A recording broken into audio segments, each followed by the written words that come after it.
Hey everybody, I wanted to give you some video feedback on your projects finally, of course. Was it with Facebook or with Google? Let's try Google. A handful of people posted links for their sync sketch. All of them worked except for Catherine Hargis. I think yours was sending me to a link that said it was not available. I'll try it one more time to make sure, but I will just do yours on the access denied. So I'll just do yours in Photoshop like I'm doing other people's.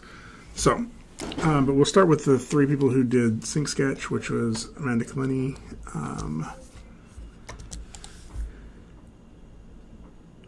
so I know this is a little old, and I'm sure you've probably made some progress since then.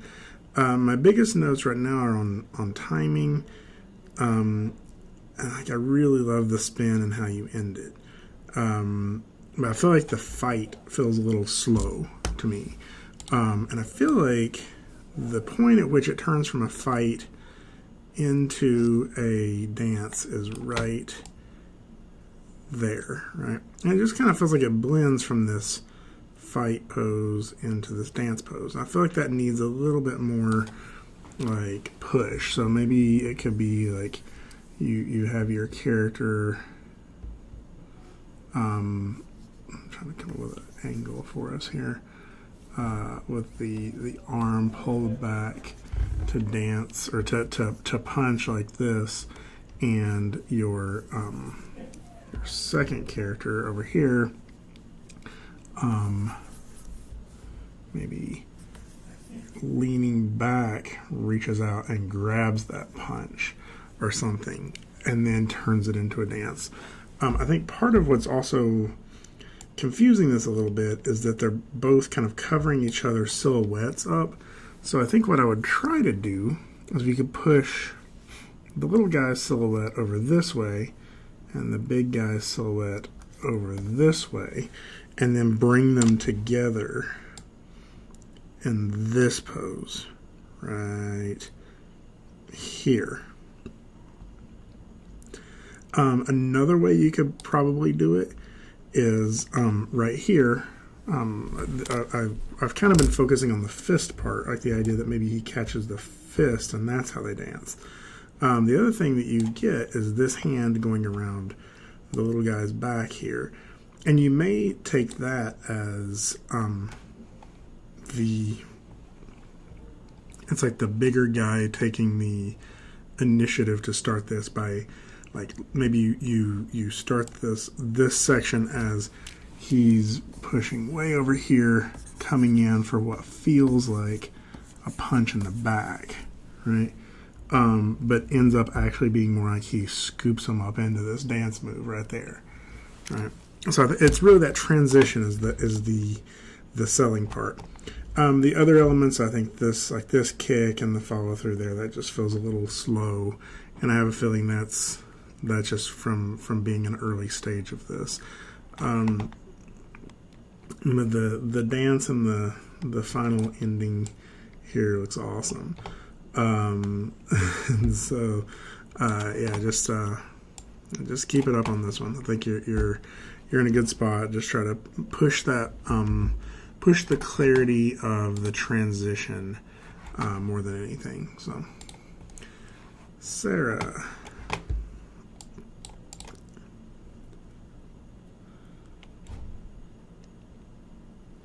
so I think the two things you need to kind of push on this is your takeoff here. So you see his feet leave the ground starting there. And so there was never a point where he felt like he pushed against the ground. So to get off the ground, you need a pose where your character is still connected to the ground but pushing against it, right? Like this. And even if the arms are still back, right, that's where he pushes up from that anticipation to the up, and we call this the contact pose. And that's what's going to give him the force to come up off the ground up to here. And I think that's why this feels off, is like we can't see that push. I think that this one leg down here, I think means you're probably planning on pushing off one leg. It just feels like that pose is missing. And then I think it kind of happens again here where I don't feel like he's quite up to level yet, but then the hands and feet start sort of moving together. And so there's no point through here where it feels like he's actually making contact with the ground, like it's like his hands are off, but his feet are still sliding there. And so I think what you need is like somewhere from right here on, like you need to push the character forward. So maybe like the hips go forward to like drive his chest and head up, right? And then that's what leads to this push back. It's almost like he gets that foot under him and pushes up, but still wasn't in balance or something, and that's why he's going to do this. And I think the other thing is it just needs some overlapping action. It still feels like everything is kind of hitting at the same time. So we'll see like everything hits that pose, and then everything hits that pose at the same time. So it all just feels kind of like it's not had much offset or overlapping action added to it. So I think that's going to really clean it up and make it a little looser after you get those other weight issues sorted out. Okay, Megan.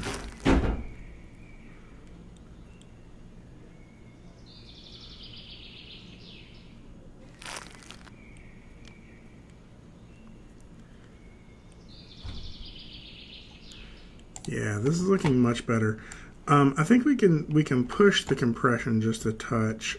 Compression and is it extension? Is that the phrase? Like right there, I like that. Like what you're getting with the back legs. I feel like maybe you could push the spine down a little bit more, so it's like feel like the chest is what's leading that.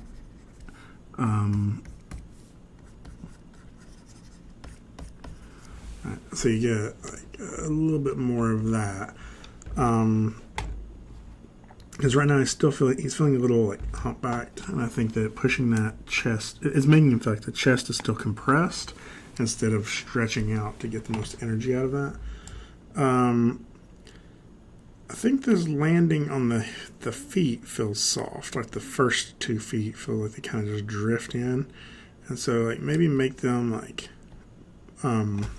sort of track their arcs a little bit to where they kind of come in and hit a little harder in an arc. Right now they're kind of sort of easing in this low like drag sort of way. And I think you just make that feel a little bit more contact when they hit. If there's any way at all you can compress these two masses a little bit more toward each other here, so I guess that would be the direction. I think that would help. Actually, let's undo it. It needs to be more like this and this, right? So if you can push them closer together there, I think you're going to end up with more of a bunched up feeling compression. And you may even pull the head back just a little bit more if you can. Just as a contrast point for when you push off here. And so right now the hips feel like he pushes straight up instead of forward. So I think you need that again to go a little bit more of this line of action if you can, to push the character on through and out. I really like the little like mini effects you're doing here with the water. Is more of a render element than anything. I think if you can get some of that happening here, but then I think if you could also get like some little like ripple waves going outward, those need to be more elongated, like these little like spirals that sort of push out as they go up. And you could almost do that with like little toruses that just kind of push up out of the water a little bit and back down the same way you're doing with those drops. So you kind of fake that effect. And I think that would really sort of fix the glass looking water. I mean, of course, you could always put mesh on that or whatever if you wanted to. But the last little thing I would say is like this camera move is feeling much better, but I think it's really fast at the beginning and then sort of slows down. So it's like it's fast through here and then slows down kind of suddenly. I think I would just like, because we have this camera moving, I don't know, it's like it feels like I'm thinking more about me as the viewer, or the like the person experiencing it. So like if you think of this as a video game, like the player character, I'm thinking more about my motion through this environment than I am on focusing on this deer. So I think I would pull back on the camera just a little bit and like more of what you're getting here with this slower push, I think would help. So even if it meant like we're not all, we end here, but we don't get there as early, I think that would be fine. But it's just a little fast right here at the beginning. Yeah, so that's just playing with that curve a little bit. Yeah, this is looking good. All right. So, just to work down the list now, Brianna, you actually threw a couple of things in there. I think I've already pretty much talked to you about the art test. So, let's do this one. Store owner test.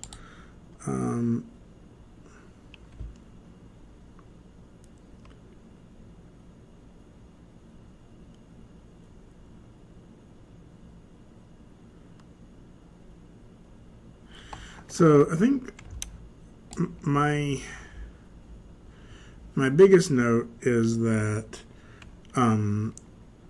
we're looking at this guy hitting some really awesome poses, but a lot of the performance is in the interaction between the two. And I think my biggest note is like it's kind of hard to tell much about that until they're in the same scene together. I could go through and give you some small critique on the poses, little things like, that hand's feeling a little too flat right there.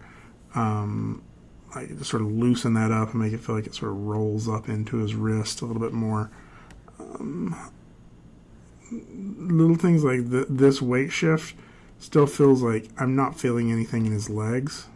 So like it kind of feels to me like his legs during that weight shift are always like sort of like his feet are over here somewhere, and like his legs are kind of going off in this direction, and then that makes him feel out of balance a little bit. I think even though you can't see his feet, I think you still need to animate them, at least like loosely, to get them around. Underneath that counter, he's still taking steps, and although we may never see them, we'll sort of feel them in the way his body reacts to it. And so I think moving those feet around and sort of planning out those steps are going to help that a lot. I really like that pose and this little thing he does with both the hands there. Like he goes from like a slightly different, like there's a change of emotion here, all within that pose. Like he goes from like kind of laughing to this pose here, which has a completely different expression and a different emotion to it. I feel like it ends not the strongest, like the and it may be because the scene intensifies and we still are looking at the same camera, and so like your camera is going to tell you a lot about that tension of the story, and I feel like that kind of needs to be planned out just a little bit more. My thinking is that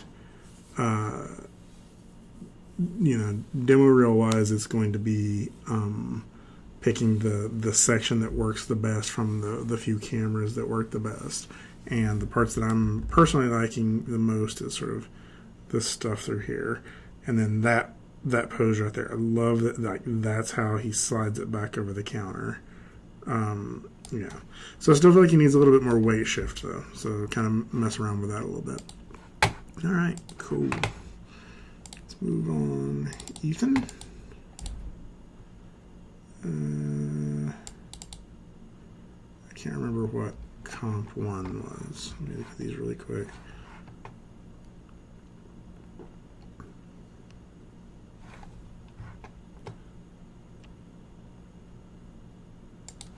I think it has like a...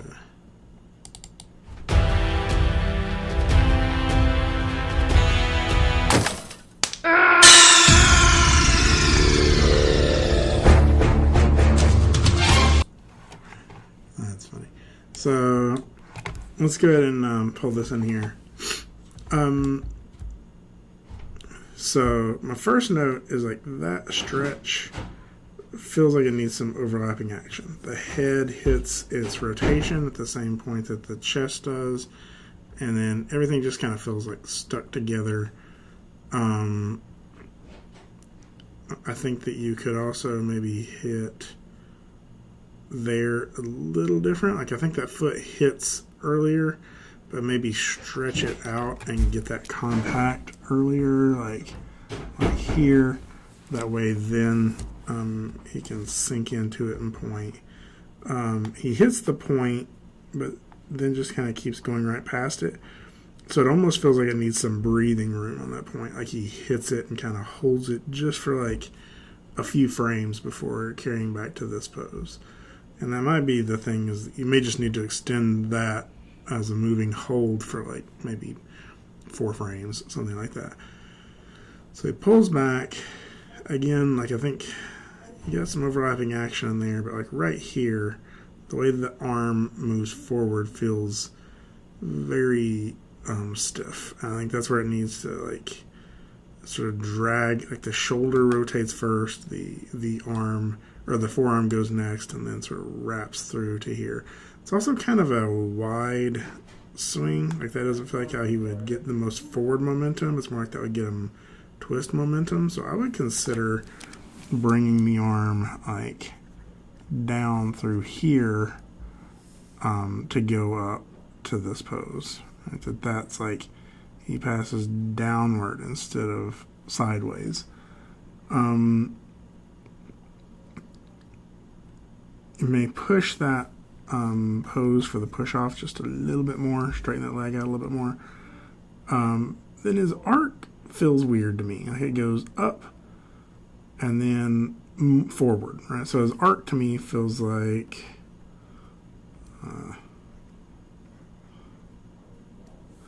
his arc feels like this, right? Instead of a little bit more like that.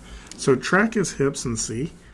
And then I think just for anticipation purposes, I would really push this one. Like get him way down here, really curled up, and maybe even get those elbows out there for exaggeration, and maybe really just hold it a few frames longer for like that tension.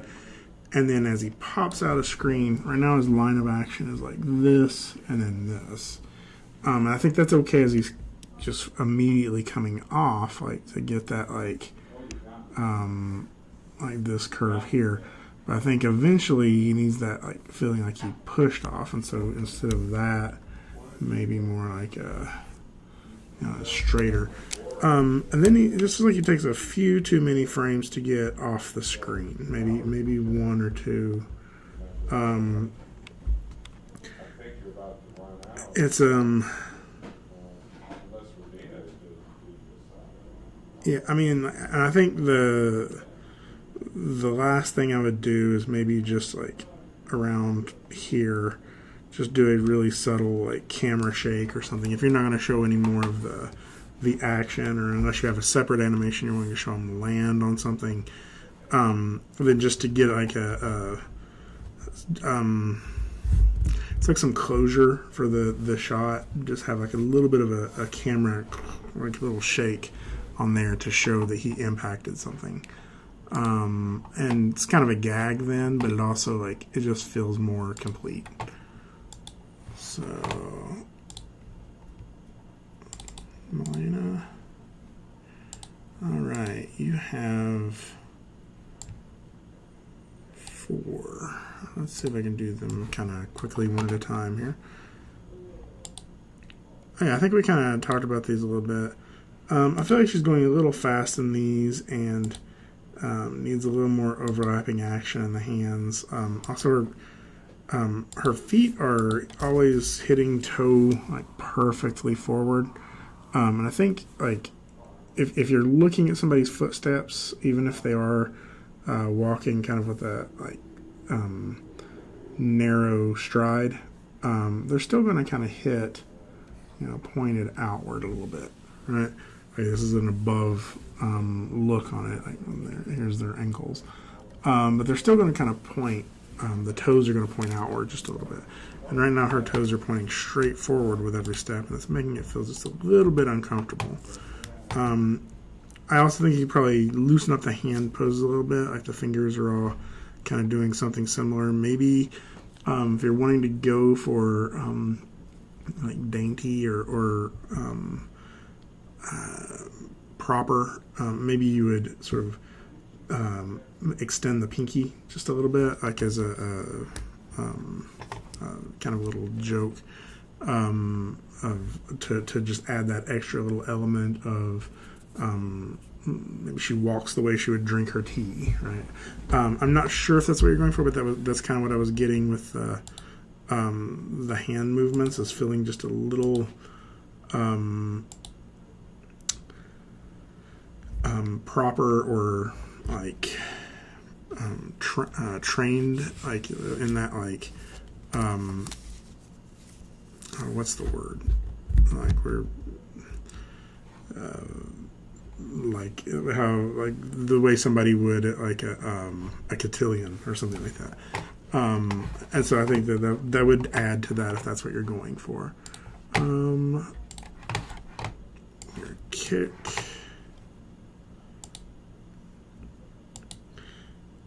So I like the flip out of the knee. I think you need to lean her upper body back a little bit more on the contact and push her weight over this way just a little bit more. So if we were seeing her from the side, her line of action would look a little more like this, right, for this kick.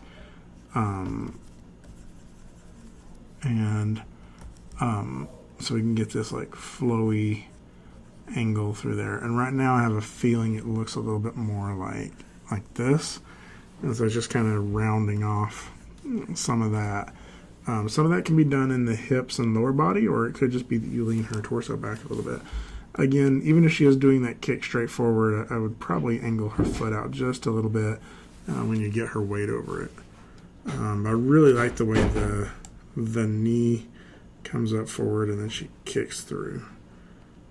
I think the biggest thing right now is just sort of the weight shift and making sure the weight distribution feels correct.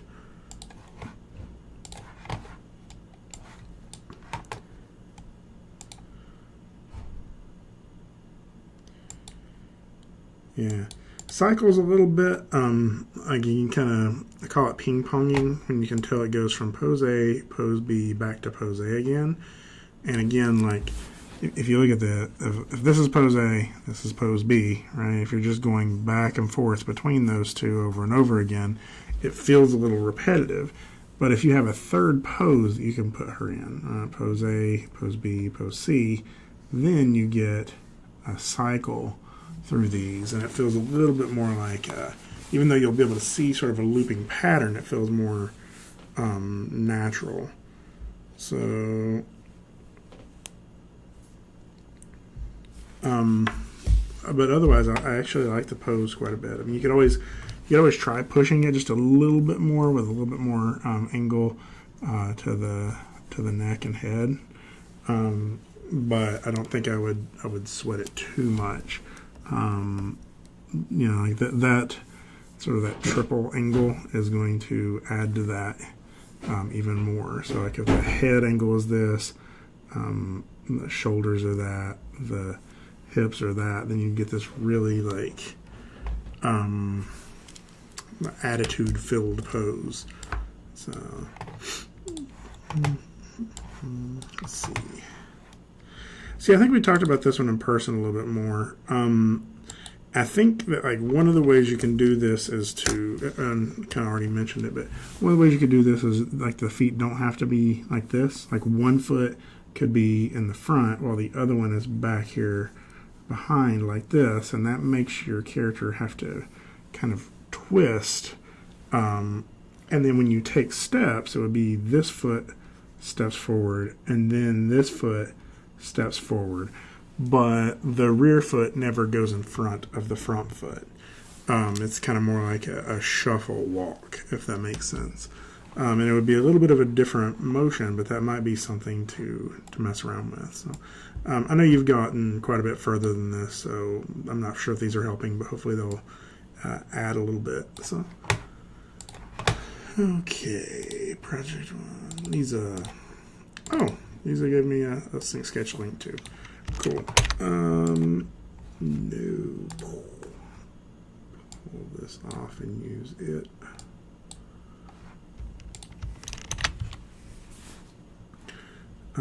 I guess it would be the most recent one.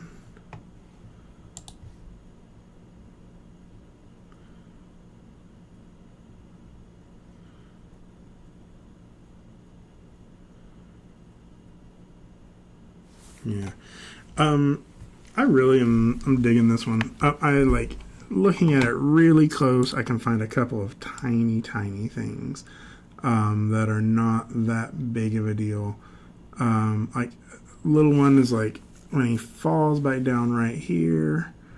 I like that you get this like the hands sort of sag into it a little bit and then come back up. So I'm just looking at his hands here, and you'll just see over these few frames it dips just a little bit to show the weight and the pressure there.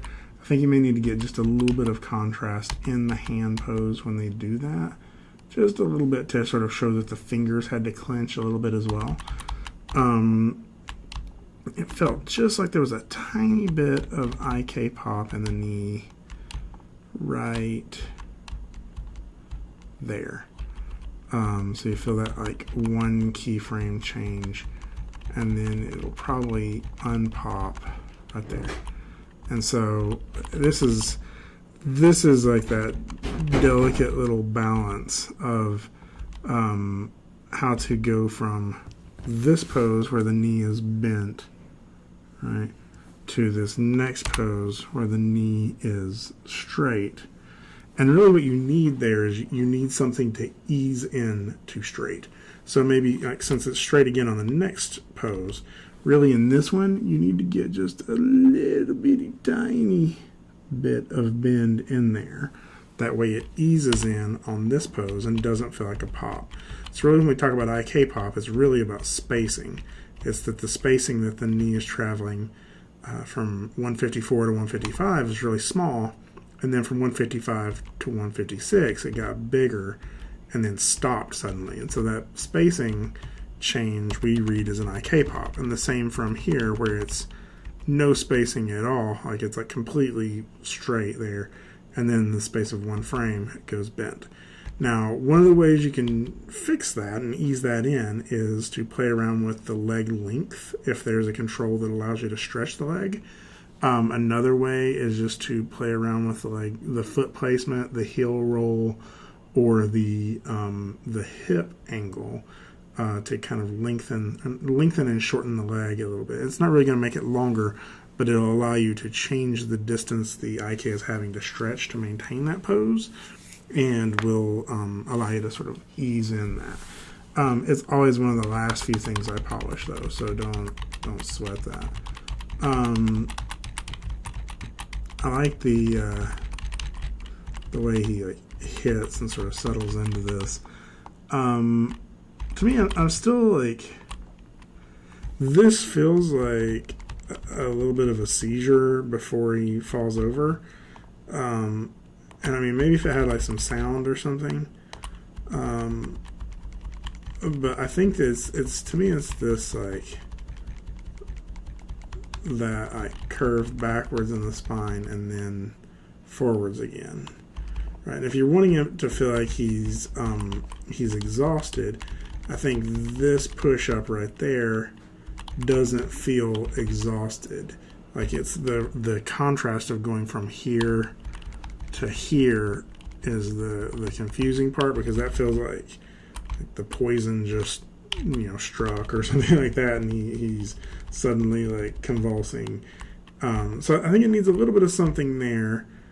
Like, and you could use this as like an acting choice, like he just goes up to here and then like sort of hangs in this pose just for a second as he like tries to raise his hand.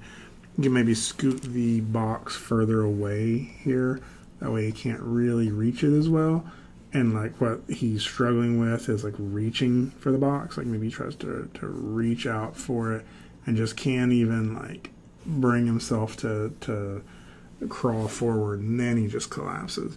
Like it's something in the acting right here that just gets a little like unclear. And then my last thing, and this is a little bit of a challenging one, like right now his contact point is here. He kind of pushed off from this front hand, but earlier like his hands were right there. Right, and so I think it's okay for that to slip out from the hands there because he's going to fall over. But then that knee sort of slides, and I don't really see what it is that's causing the knee to slide. And then the result is that his hips hit right about where his knee was again, right?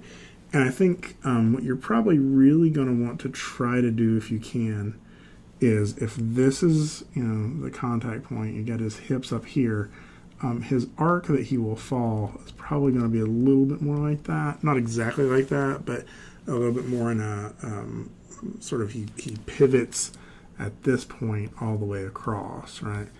And I think that's going to get a little bit more of a convincing he fell over. And you may be able to, it's however you want to do this. Like if you decide to go for that acting idea that he's reaching, then maybe he doesn't actually collapse in that direction. Maybe he collapses forward. Really, I just think it's that like last little bit at the end that's making it like that just feels like a little bit less polished. Having said that, again, I've told you this plenty of times, this is a really well done piece. All of the stuff I didn't talk about is this stuff that's extremely hard to do. Like all of this, making that feel like it's weighty and that the character is really fighting with it. And at the same time, you're also making it appealing to watch in terms of the poses, right? I think my favorite part is that he jumps for it, and like what a lot of people would do is just have him do something almost supernatural to make it. And it's like he doesn't even come close. He just sort of flops back down and then fights for it. And what that does is it's the same thing that you would see in a story arc, except for it's a much smaller story arc, right? We have a character that the audience empathizes with because of some reason that they see in his character or her character.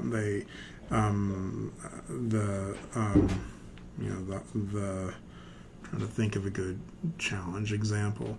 But anyway, you introduce the audience to the character, they learn something about them, and then when the character is faced with a challenge, they have to overcome that challenge, and the audience roots for them. If you don't feel like you know the character in any way, then you don't root for them.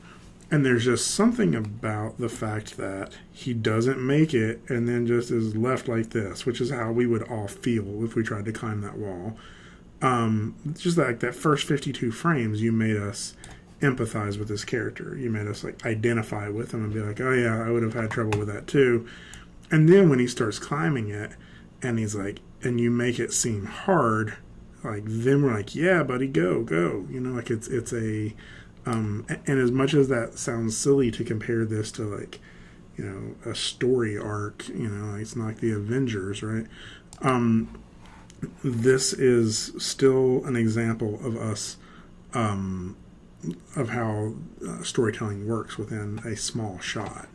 So yeah, great job on this. I'm going to go and leave this open just in case we need it again later. Sync sketch, I mean. So let's see. Let's see sketch links. So Brandon, art test creature. I think we've already talked about that one sort of individually. So I'll just pull in the class work. Yeah, we've actually talked about this one quite a bit too. So I don't know that my notes on this one are going to be super helpful because I think I've given you some one-on-one notes, mainly on timing and sort of making this all feel like it's flowing through as one like progressive move to the end. Like he really just wants to get out of this place. He's not going to stop and observe anything. He's trying to get as far away from the thing behind him. So yeah, cool. Parker. Oh yeah.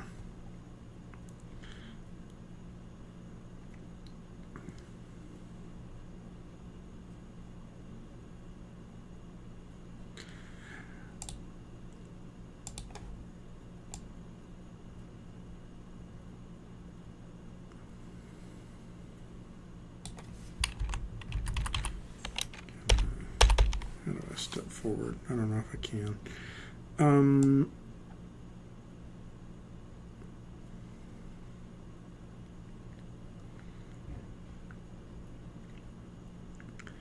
Yeah, I think this is looking good.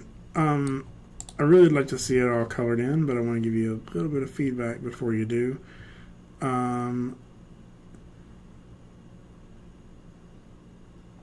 Actually, I think you're looking pretty good here. I think the thing to consider is ways of getting just a little bit more overlapping action in there.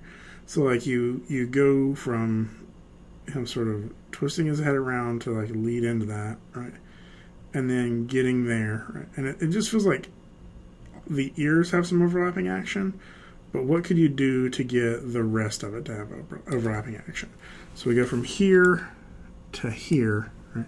And this is what makes 2D animation like really hard, is like maybe for this pose, like you had him sort of leading with his nose, maybe his nose goes just a touch higher, his eyes go just a touch higher, right?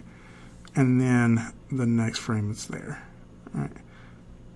I think you could also like play around with just a little bit more of like the body feeling kind of static during the rest of this, like anything that loosens that up, if it's a subtle breathing in here, like it's a little bit breathier, just a little bit of something in there to sort of keep the whole body alive a little bit.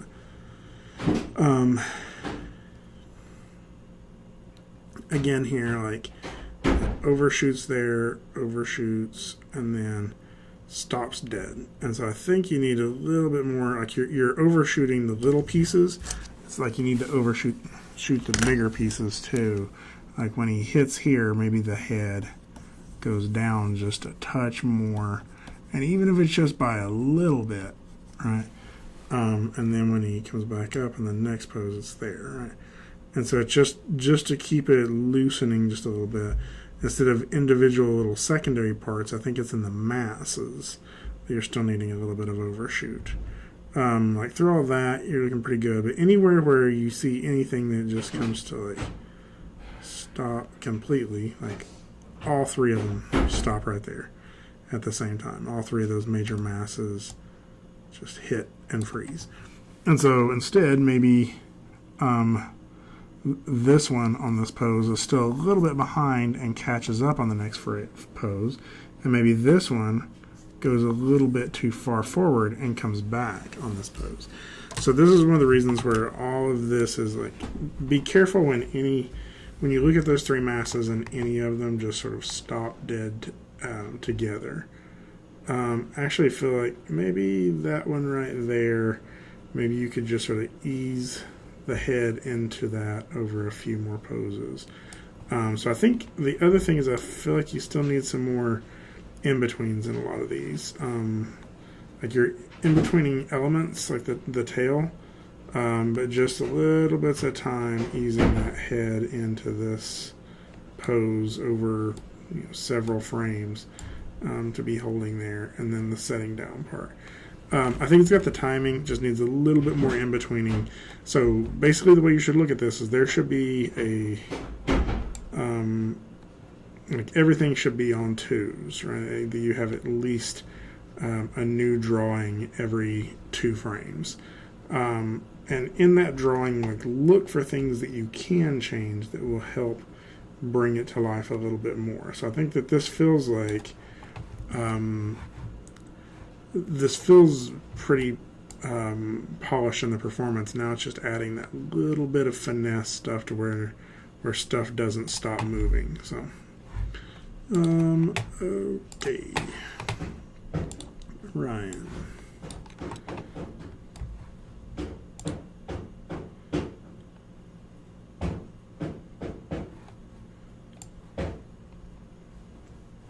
So for me, right here, I'm going to sort of analyze this as a triple attack. Right? So you get that step forward, a leg sweep, a punch, and a punch. Right? So I think you need to kind of look at the weight just a little bit. So you do shift the weight back there as this foot comes forward. But I think that as that foot comes forward, your hips start moving forward too, and they would. But I don't really quite buy that you're getting your foot out here to catch your character on time. And part of that is because they kind of sort of get there together, right? So I think I would hold those hips back just a little longer while this foot gets out here and makes some contact, and let your character step into this, right? And then again, like the arms sort of hit this pose at the same time, so loosening that up. Now this leg sweep for me feels a little weak in terms of force. One, I don't know where that twisting force is coming from, because the thing that she would be pushing with is actually not there. Like, you would think that she would have to push backwards against the ground behind her to get that twist. Let's go back to red. So since she's not got that foot on the ground, like, it feels like what needs to happen is her hips need to twist forward first and sort of drag this leg sweep back behind her here, and then over a few frames here it would sweep through to something like this. The other thing is, I think this line of action is just feeling a little weaker. Like, you can maybe get a little bit more curve in the hips there. And her arms don't really seem like they do very much through that. So, like, how would they be reacting? Would they throw forward first to get more of that twist as leverage, or right now they're just kind of hanging to her side as she twists through? Let's see. That punch again feels like, so think of it this way. We have this body mass, this body mass, this body mass. So as she punches through, you're going to want to sort of offset those a little bit. So right now, as they all move together, like, that doesn't feel very, like, it just feels like all of the force is having to come from this foot, right? And most of it is, but how that would probably really work is that foot would push, and it would push her hips forward first, and then she would drag her upper body back with this elbow kind of tucked back here, right? That way she can extend on this punch, and I think you can kind of push that punch even further, right, to get more energy into it, right? And I think it's really just about getting that drag from this pose to this pose, and so the pose feels just like kind of like a weak tap, and then that one I think feels better. I think I'd probably still lean her into it a little bit more if you can, just to get more impact. How she gets there, I think, could be a little clearer, because that foot needs to kind of reach forward a little bit, make contact, and then this one will push her through that into that pose, right? And so, like, the distance the forward momentum covers there isn't quite enough. That's why I think you need to kind of lean her forward and maybe even push her a little further forward, even if you have to sort of drag that toe behind her. So hopefully that makes sense. This one's one that I would really kind of like to sit down with you and sort of show you ways of making that stronger. So if you want to bring that one by sometime, we can look at it together. So okay, the next one was the Dear Megan. So Dear Megan, we've already looked at that one. So Brant, let's see how many we have left here. Brant and you know what? I'm going to go ahead and stop the video here and pick the next batch up on the next video. So.